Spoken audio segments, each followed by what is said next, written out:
But So yeah, I mean, honestly, I remember just seeing your video of that Britain's Got Talent clip just pop up.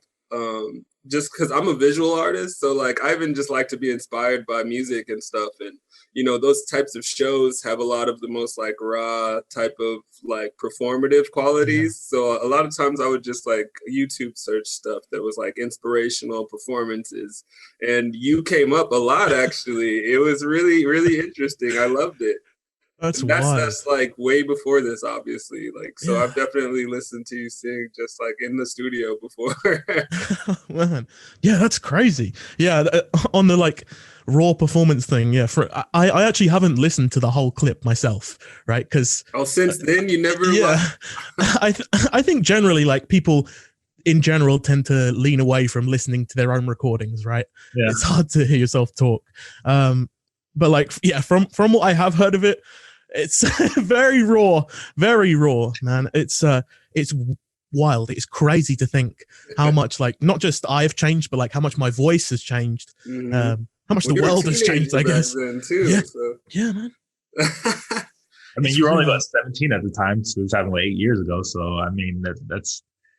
I'm sure you get these questions a lot, but I'm sure there's got to be like a surreal experience to kind of look back on and see how far you've come since then. And like, Oh yeah. you know, Oh yeah.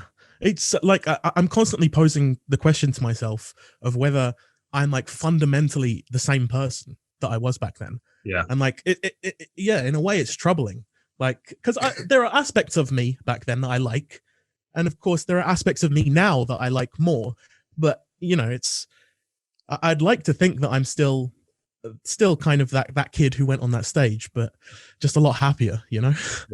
Yeah. I No, mean, but that's good. I don't want to ask any cliche questions about like the whole experience. I'm sure you get those a lot since the years you've been, since it was like over 130 million times or something like that. I guess my real question about it is like how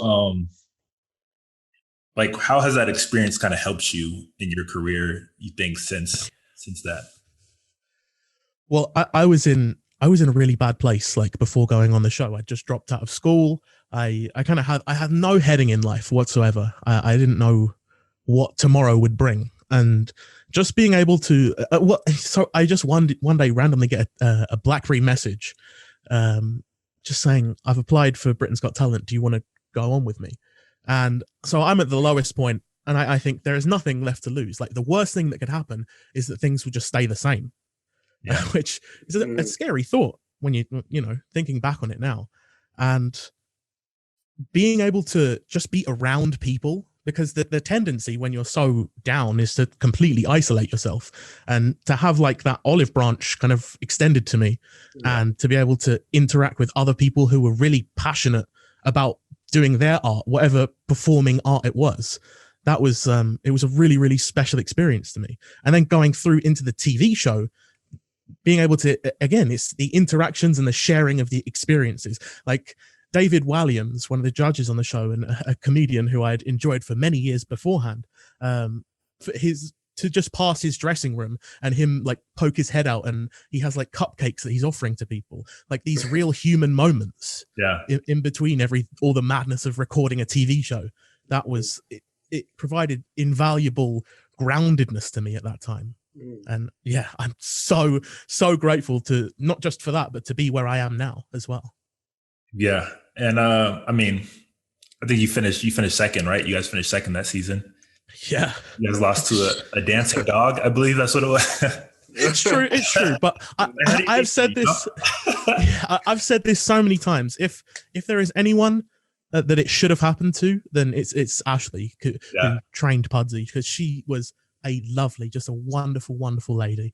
And yeah, so no hard feelings. How do you beat a dancing dog, for one, first of all? True. I mean, I'm a big like animal person, so I totally get it, to be honest. It's very, very sweet. Definitely. And very talented.